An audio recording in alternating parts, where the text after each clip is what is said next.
میں صرف اتنا بتانا چاہتا ہوں کہ بہت پہلے کی بات ہے. اب وہاں پر جبل عمر ہے اور جبل عمر پر وہاں اب ایک ہوٹل تعمیر ہو رہا ہے, سعودی عرب کا وہ علاقہ ہے. ایک آدمی رسول کریم صلی اللہ علیہ وآلہ وسلم کے پاس آیا. اس نے آ کر کہا کہ یا رسول اللہ, مجھ سے بہت بڑا گناہ ہو گیا. تو آپ نے فرمایا کب ہوا؟ لیکن اسلام لانے سے قبل ہوا. آپ نے فرمایا کہ ٹھیک ہے, اب تم اسلام لے آئے ہو, تمہارے سارے گناہ اللہ نے معاف کر دی.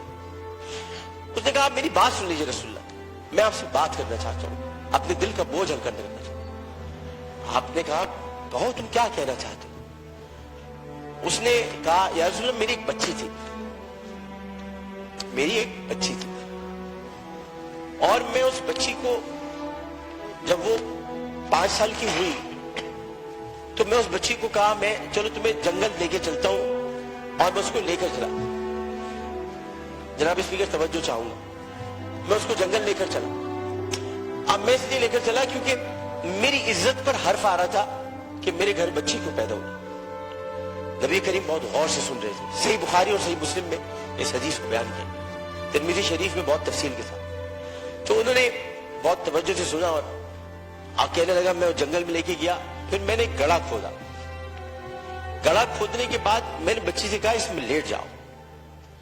اچھا, جب میں گڑھا کھود رہا تھا تو یا رسول اللہ مجھے ایک بات یاد آئی کہ وہ کھودتے کھودتے مجھے پسینہ آنے لگا, تو اس نے اپنے چھوٹی سی چادر سے میرا پسینہ بھی صاف کیا. اور اس کے بعد میں نے اس بچی کو گڑھے میں ڈال دیا, اور پھر میں نے مٹی ڈالی. تو عربی میں مجھ سے کہا, ترجمہ آپ کے سامنے پیش کروں, بابا میں مر جاؤں گی بابا, اور میں نے اس کو مار دیا. بہت دیر تک خاموشی حجر رسول میں رہی. اس نے دیکھا تو رسول کریم صلی اللہ علیہ وسلم رو رہے تھے. خاتم النبیین, سید المرسلین, شفیع المذنبین, انیس الغریبین, رحمت للعالمین, راحت العاشقین, مراد المشتاقین, شمس العارفین, سراج السالکین, مصباح المقربین, محب الفقراء والغرباء والیتام والمساکین. ہمیں سکھاتے ہو, ہم تو ختم نبوت کے معافی, ہمیں سکھاتے ہو.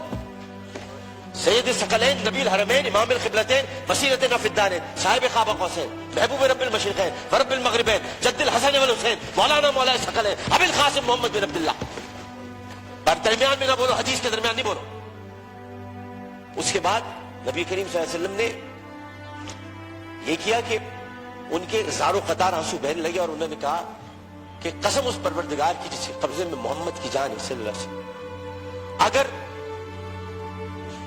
تو اسلام نہ لاتا تو میں تجھے سرعام سب کے سامنے تیری گردن اڑاتا. یعنی مطلب یہ ہوا کہ نبی کریم نے بہت پہلے بتا دیا تھا کہ بچیوں کے ساتھ ظلم کرنے والوں کو سرعام ان کی گردن کاٹی جائے گی. یہ اصول متعین کر دیا تھا محمد مصطفیٰ, یہ سزا متعین کر دی. ظلم کرنے والا جناب اسپیکر کوئی صنف نہیں رکھتا. خدا کے لیے اسے مرد نہ کہے, خدا کے لیے اسے عورت نہ کہے. ظالم کی صنف نہیں ہوتی, ظالم نہ مرد ہوتا ہے. ظالم کو مرد نہیں کہتے. میرے بھائی نے کہا ہے, فیصل بانڈا نے, میں نام مرد بنا دوں گا. ارے وہ تو ہے ہی نام مرد, جو عورتوں کی عزت لوٹتے ہیں, کیا نام مرد بناؤ, وہ تو ہے ہی نام. ہم ظالم کی صنف مقرر کر کے معاشرے کو پھر تقسیم کرتے ہیں. ہمیں کسی کی صنف مقرر نہیں کرنی, ہمیں صرف اور صرف قرآن اور سنت کے مطابق ان سزاؤں کا احیا کرنا ہے جن کی ضرورت ہے. بحث ہمیں یہ کرنی ہے کہ انسانیت کی تزلیل ہوئی. بحث ہمیں یہ کرنی ہے کہ ہم کیا کر رہے ہیں. بحث ہمیں یہ کرنی ہے کہ اگر ہم ریاست مدینہ کے دعوے دار ہیں تو ریاست مدینہ میں اگر ایسا واقعہ ہوتا تو ہم کیا کرتے. ہمیں یہ کرنا ہے, ہمیں قانون سازی کرنی ہے, ہمیں اسمبلی میں بیٹھ کر اس معاملے کو مل جل کر حل کرنا ہے. جبکہ قرآن کہتا ہے ان الصفا والمروہ من شعائر اللہ. جب اللہ نے 2 پہاڑوں کو, مروہ اور صفا کو عزت دے دی, تو پھر ان کی عزت کیوں نہ اتاری جائے جنہوں نے پہاڑوں کے نام پر عزت دینے والے پروردگار کی پیدا کی ہوئی مروہ کو بے عزتی کے ساتھ اس کی عصمت دری کی. ان کی عزت کیوں نہ اٹھائی جائے, ان کی گردن کیوں نہ کاٹی جائے, ان کو سرعام پھانسی کیوں نہ دی جائے. جناب اسپیکر, میں آپ سے صرف یہ بات کہنا چاہتا ہوں. میں شکریہ ادا کرتا ہوں اپوزیشن بینچز کا بھی, میں شکریہ ادا کرتا ہوں اپنی پارٹی کا بھی, میں سب کا شکریہ ادا کرتا ہوں کہ جو اس وقت اس درد کو سمجھ رہے ہیں, جو درد کو سمجھ کر بات کر رہے ہیں, اور جو نہیں چاہتے کہ اس وقت سیاست ہو. ہم میں سے کوئی نہیں چاہتا. اور جو ان باتوں پر سیاست کرے گا معذرت کے ساتھ, پھر وہ سیاست کر رہا ہے, عبادت نہیں کر رہا. وہ عبادت نہیں کر رہا. یہ اس وقت عبادت کا مرحلہ ہے, اور عبادت صرف 5 وقت پروردگار کے سامنے سر جھکانے کا نام نہیں ہے. عبادت ظالم و جابر حاکم کے سامنے کلمہ حق کہنا بھی ہے, اور عبادت اپنی جگہ پر رہتے ہوئے جو اللہ تعالیٰ نے قوت گویائی عطا کی ہے. اور 5 سوالات جب حشر میں کیے جائیں گے, کہاں سے کمایا تھا, کیسے کمایا تھا, جوانی کہاں گزاری, بولنے کا علم دیا تو بولے کہ نہیں بولے, ما کنت تقول فی ھذا الرجل, اس رسول کے بارے میں تمہارا کیا خیال ہے, کیا جانتے ہو, اس وقت ہماری زبانیں گم ہو کر نہ رہ جائے.